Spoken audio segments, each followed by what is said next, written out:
tatu ni kwamba sisi ambao ni wananchi wa taifa la Kenya, ambao tumezaliwa katika sehemu hii ya Kenya,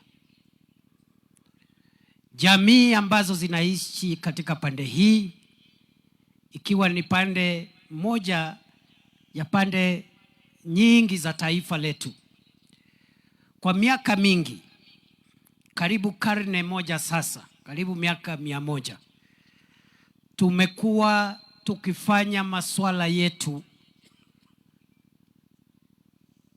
kama jamii moja, jamii ya Agikuyu, Aembu na Ameru. Ni kweli si kweli?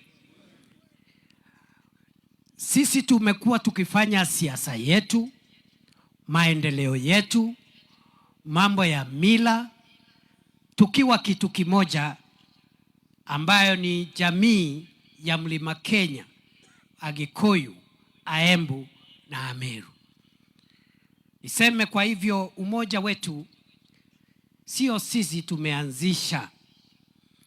Umoja wetu wa kijamii umeanzishwa na mababu zetu.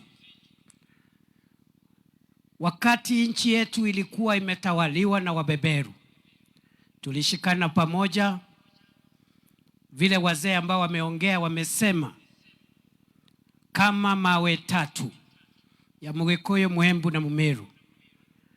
Tukaenda msituni, tukapigania uhuru wa jamhuri yetu ya Kenya. Mzungu akapotea, Mwafrika akapata uhuru, na wakati wa Mau Mau tulikuwa jamii moja. Niguo kana tiguo? Ni kweli si kweli? Jori nekorie, jori nekorie, jori nekorie. Kiama, kiama, kiama. Muroro, muroro. Thai, thai. Niseme ya kwamba hakuna sehemu katika jamii ambazo zinaishi hapa ambapo hatukupoteza watu katika vita dhidi ya wakoloni. Wagikuyu walipoteza maisha, Waembu walipoteza maisha, Wambere walipoteza maisha, Wameru wote katika jamii tofauti za Wameru walipoteza maisha. Na wakati tumepata uhuru, tukaendelea kuwa kitu kimoja. Mungu akatujalia katika marais ambao sasa wamekuwa 5. Marais 3 wamekuwa watu wa pande hii. Ni kweli si kweli? Ni makanatima.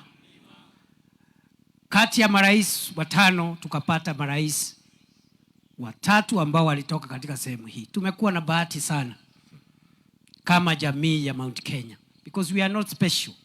Mungu ndiye ametupatia hiyo nafasi. Niseme ya kwamba wakati rais wa kwanza wa Kenya alikuwa mamlakani, Mzee Kenyatta, kwa miaka 15, sisi zote jamii za Gema tulimuunga mkono bila maswali, bila kupinduka, bila kulalamika, mpaka akapumzika wakati Mungu alimuita. Baadaye tukaongozwa, nchi yetu ikaongozwa na Mzee Mwai Kibaki kutoka Nyeri, ambaye tulikuwa tunampenda sana. Vile vile Mzee Mwai Kibaki tulimuunga mkono bila swali, bila kupinduka, bila kulalamika. Ni kweli si kweli? Miaka 12 akiwa makamu wa rais na miaka 10 akiwa rais wa taifa la Kenya. Hakuna Muembu aliuliza swali ama kulalamika, ama Mumeru ama Mumbere, hakuna mtu alilalamika, kwa sababu alikuwa mmoja wetu. Mheshimiwa Uhuru Kenyatta akabarikiwa akawa rais. Miaka 10 tulimtumikia na kumfuata na kumsikiza, na hakuna mtu aliuliza swali. Vile vile katika uchaguzi wa 2022 Mnajua ya kwamba sehemu hii tulipewa nafasi ya makamu wa rais ama naibu wa rais. Ndugu yangu Rigathi akapewa hiyo nafasi kwa miaka miwili. Katika siku ambazo alikuwa ofisini, hakuna mmoja wetu alidhubutu kumtusi ama kumuita jina, kwa sababu alikuwa kiongozi wetu kutoka sehemu hii katika afisi kuu kama naibu rais wa nchi. Mimi mwenyewe siku hiyo nilikuwa waziri wa usalama wa taifa. Katika hiyo miaka miwili, hakuna siku hata moja mimi nimemdharau, kudunisha ama kumtukana ndugu yangu Rigathi Gachagua siku ile alikuwa na nafasi ya kuwa naibu wa rais. Kutoka kwake kwa kiti,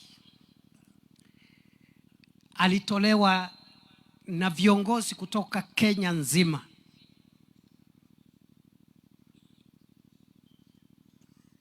Na wakati alitoka ofisini, sisi pia tuliendelea kukimya. Na wakati hiyo nafasi imepatikana katika ofisi ya naibu wa rais, rais alikuwa na nafasi kupeana hicho kiti katika sehemu yoyote ile katika Jamhuri ya Kenya. Lakini alisema kwa sababu tulikuwa na ahadi na yeye, watu ya Mount Kenya, tumuunge mkono akiwa rais, atupatie naibu wa rais. Wakati nafasi ilipatikana, rais hakupeleka hicho kiti katika sehemu nyingine. Alisema kwa sababu makosa imefanyika na mtu mmoja, sio jamii. Sasa akasema hiyo nafasi ipatianwe Mlima Kenya, na ikikuja Mlima Kenya kwa mara ya kwanza, vile viongozi wale wengine wote ndugu zetu walikuwa wanatoka Mlima Kenya Magharibi, safari hii Mungu akazungumzia Rais William Ruto katika kupeana kiti cha naibu wake katika Mount Kenya. Nafasi ikakuja hapa Mount Kenya East. Jorine Korie, Kiama, Muroro, Thai. Kwa hivyo mimi nataka niseme ya kwamba, kwa sababu mimi ni mwanasiasa, ya kwamba mahali sasa tumefika ni mahali ambapo wazee wetu mtusaidie kama wenye boma na wenye hii himaya yetu ya Mlima Kenya.